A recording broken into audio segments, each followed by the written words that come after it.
নমস্কার, শিবশক্তি অ্যাস্ট্রো চ্যানেলে সকলকে স্বাগত জানাই। আশা করি সকলে আপনারা ভালো আছেন, ভালো থাকুন, সুস্থ থাকুন। আজকের ভিডিওর মূল আলোচনার বিষয় হচ্ছে বৃষ রাশিতে বৃহস্পতিদেব এবং শুক্রদেব একসঙ্গে সহায় অবস্থান করবেন 19 তারিখের পর থেকে, মূলত 23 দিন। সুতরাং এই যে স্প্যানটা, এই যে সময়টা, সেই সময়টাতে মূলত তুলা রাশি এবং লগ্নের জাতক জাতিকাদের কেমন যাবে সেই নিয়েই আজকের ভিডিওই মূলত পুঙ্খানুপুঙ্খ আলোচনা। সেই সঙ্গে থাকছে নাক্ষত্রিক বিশ্লেষণ এবং সেই সঙ্গে প্রতিকার। ভিডিওটি অবশ্যই আপনারা শেষ পর্যন্ত দেখতে থাকুন। বৃষ রাশি, যেটা কিনা তুলা রাশি এবং লগ্নের সাপেক্ষে অষ্টম ঘর, সেই অষ্টম ঘরে বৃহস্পতিদেব এবং শুক্রদেব গোচর করছেন। সুতরাং বিপরীত রাজযোগ সৃষ্টি হচ্ছে। যাই হোক, শুরুতে বলে রাখি বিপরীত রাজযোগটা কি। বিপরীত রাজযোগ হচ্ছে সাধারণত ষষ্ঠ, অষ্টম এবং দ্বাদশ স্থানের অধিপতিরা যদি সেই ঘরে থাকে অথবা নিজেদের মধ্যে ঘর পরিবর্তন মূলত করে, সেই ক্ষেত্রে সেই অবস্থাটাকে আমরা বলতে পারি বিপরীত রাজযোগ। সুতরাং বিপরীত রাজযোগ যে সৃষ্টি হচ্ছে তার ফলে কর্মে কিছুটা স্ট্রেস, সেই সঙ্গে মাঝে মাঝে শারীরিক অসুস্থতা সেগুলো যেমন থাকছে, সেই সঙ্গে মূলত অর্থের উপার্জন সেইটা এই সময়ে থাকছে। নতুন কর্মের প্রাপ্তি সেটাও এই সময়ে অবশ্যই থাকছে। যাই হোক, দেখতে থাকুন আপনারা ভিডিওটা, সেই সঙ্গে সকলে চ্যানেলটিকে সাবস্ক্রাইব করে নেবেন। দেখুন, গ্রহের গোচর সেটা স্বল্প সময়ের জন্যই হোক বা দীর্ঘ সময়ের জন্যই হোক, গ্রহের গোচরের একটা ইম্প্যাক্ট সেটা কিন্তু আমাদের জীবনে ভীষণভাবে পড়ে। যে কোনো সিদ্ধান্ত নেওয়ার পূর্বে গ্রহের গোচর বিশ্লেষণ সেটা ভীষণ ভীষণ জরুরি। না হলে আমাদের সিদ্ধান্ত কিন্তু ভুল হওয়ার একটা সম্ভাবনা সেটা কিন্তু থাকেই। যে কোনো সিদ্ধান্ত নেওয়ার পূর্বে গ্রহের গোচর বিশ্লেষণ সেটা কিন্তু ভীষণ ভীষণ জরুরি। গ্রহের প্রতিটা গোচরের সঙ্গে সঙ্গে আমি আসি আপনাদের কাছে, যাতে আপনারা সঠিক সিদ্ধান্তগুলোকে নিতে পারেন। কোন সময় কোন সিদ্ধান্তগুলোকে নিতে হবে, তবে গিয়ে সিদ্ধান্তের সফলতা অবশ্যই আসবে। সেই জন্য অবশ্যই আপনারা চ্যানেলটিকে সাবস্ক্রাইব করে নেবেন, যাতে প্রতিটা গ্রহের গোচরের ভিডিও সহজে আপনাদের কাছে পৌঁছে যায়। যাই হোক, শুরু করছি মূল আলোচনা। তুলা রাশি, যেটা কিনা চর এবং সেই সঙ্গে বায়ু রাশি, ব্যালেন্স মূলত এদের জীবনের মূল মন্ত্র। ভীষণ রোম্যান্টিক হয়ে থাকে এরা এবং সেই সঙ্গে ভ্রমণ প্রিয় হয়ে থাকে। বায়ু রাশি হওয়ার কারণে একই সঙ্গে একাধিক যে চিন্তা ভাবনা করার যে ক্ষমতা সেটা কিন্তু স্বভাবতই এদের মধ্যে থাকেই। সেই সঙ্গে বলবো এরা কিন্তু ভীষণ শান্তিপ্রিয় হয়ে থাকে। শান্তির জন্য যে কোনো অধিকার ছেড়ে বেরিয়ে আসতে মূলত এরা কিন্তু পিছপা হয় না।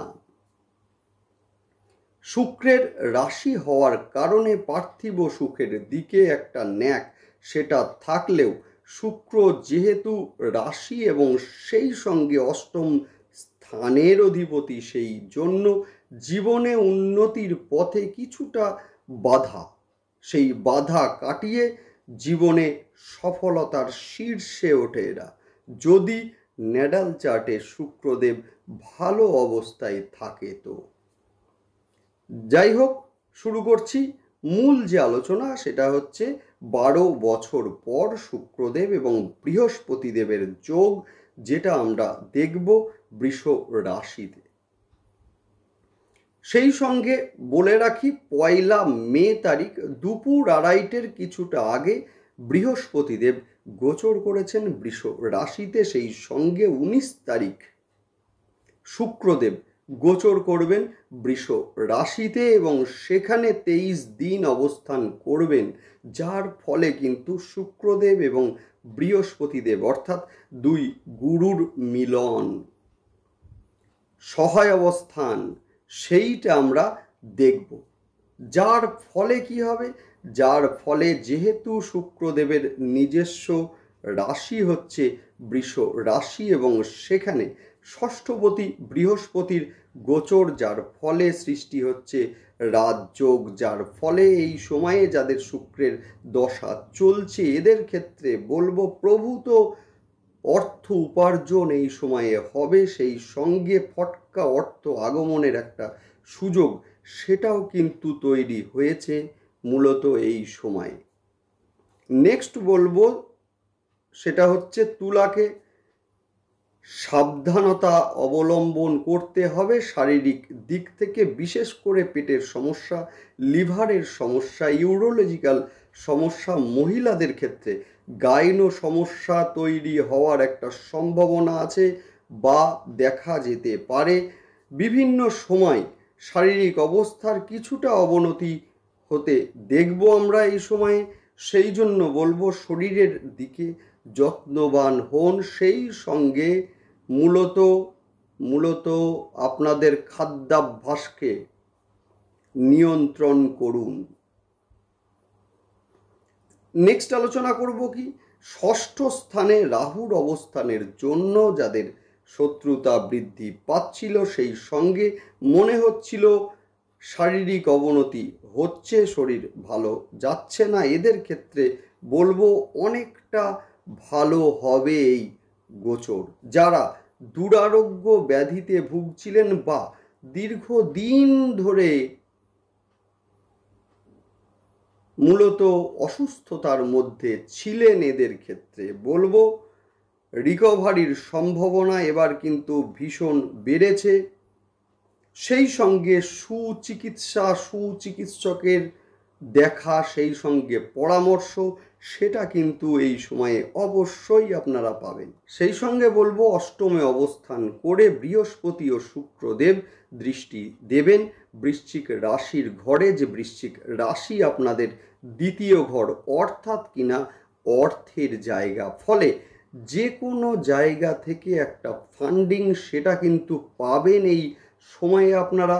যাদের লোন চলছিল, ভাবছিলেন লোন হয়তো মিটবে না, মূলত তাদের ক্ষেত্রে বলবো অনেকটা স্বস্তির নিঃশ্বাস এই গোচর আপনাদেরকে দেবে, যার ফলে কিন্তু ঋণ মুক্তির একটা সম্ভাবনা সেটাও কিন্তু তৈরি হতে দেখব আমরা এই সময়ে।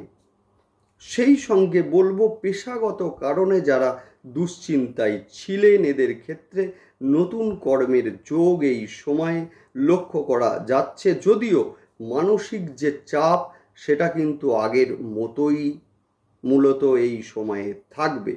নেক্সট আলোচনা করব যাদের বিবাহের ক্ষেত্রে বাধা আসছিল, বিবাহের কথা চলছিল কিন্তু কোনো না কোনো কারণে আটকে যাচ্ছিল, এদের ক্ষেত্রে বলবো সেই কথা আবার রিপিট হওয়া বা বিবাহের কথা আবার চলা, বিবাহের পরিস্থিতি সৃষ্টি হওয়ার মতো ঘটনা এই সময়ে ঘটতে দেখা যাবে। সেই সঙ্গে এই সময় ব্যয় মূলত কিছুটা হলেও বাড়বে, তাই আমার পরামর্শ আয় এবং ব্যয়ের মধ্যে একটা ব্যালেন্স সেটা আপনারা তৈরি করুন।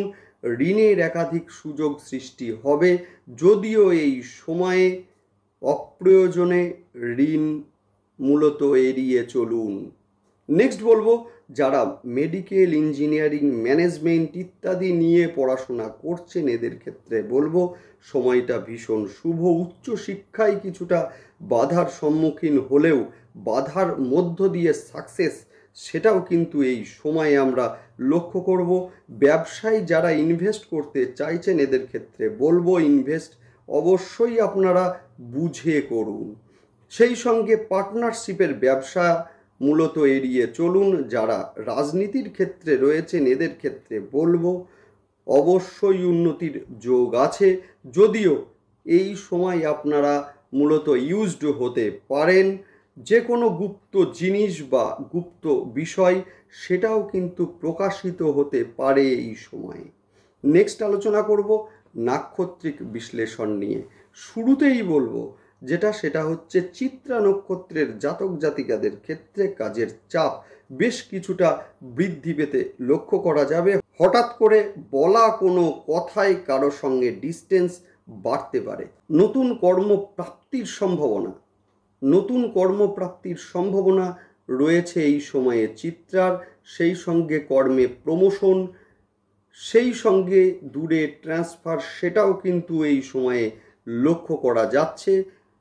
মূলত চিত্রা নক্ষত্রের জাতক জাতিকারা এই সময়ে ইএনটি সমস্যায় ভুগতে পারেন।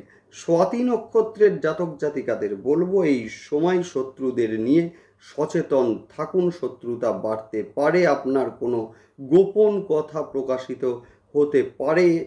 মূলত এই সময়ে ব্যয় বৃদ্ধি সেটাও কিন্তু লক্ষ্য করা যাবে। এই সময়ে রাজনৈতিক ক্ষেত্রে উন্নতি সেটা কিন্তু লক্ষ্য করা যাবে এই সময়ে। নেক্সট আলোচনা করব বিশাখা নক্ষত্রের জাতক জাতিকাদের এই সময়ে নতুন কোনো কর্মে নিযুক্ত হওয়ার একটা সম্ভাবনা আছে। নতুন সম্পর্কে জড়াতে পারেন বিশাখা নক্ষত্রের জাতক জাতিকারা। সেই সঙ্গে কর্মের চাপ বা স্ট্রেস সেটা থাকছেই। শারীরিক দিক থেকে কিছুটা দুর্বলতা বোধ করতে পারেন বিশাখা নক্ষত্রের জাতক জাতিকারা। নেক্সট আলোচনা করব প্রতিকার নিয়ে। যেহেতু বৃহস্পতিদেব এবং সেই সঙ্গে শুক্রদেব অষ্টম স্থানে অবস্থান করছেন, সুতরাং সকলকে বলবো প্রতিদিন অন্তত 108 বার মহামৃত্যুঞ্জয় মন্ত্র জপ অবশ্যই আপনারা করুন। ভালো রেজাল্ট অবশ্যই আপনারা পাবেন। বাড়ির দক্ষিণ পূর্ব দিককে পরিষ্কার রাখুন এবং সেই সঙ্গে ফুলের গাছ সেই দিকে লাগিয়ে দিন। যদি পারেন মানি প্ল্যান্টের গাছ লাগান, ভীষণ ভালো রেজাল্ট আপনারা পাবেন। যদিও দেখে নেবেন মানি প্ল্যান্টের গাছের মাথা যেন নিচের দিকে না ঝোঁকে। দুর্দান্ত রেজাল্ট আপনারা পাবেন। রেমেডিটা করে দেখুন আপনারা। সেই সঙ্গে বলবো বৃহস্পতিবার দিন স্নানের জলে অল্প একটু কাঁচা হলুদ দিয়ে স্নান অবশ্যই আপনারা করুন। দুর্দান্ত রেজাল্ট অবশ্যই আপনারা পাবেন। সেই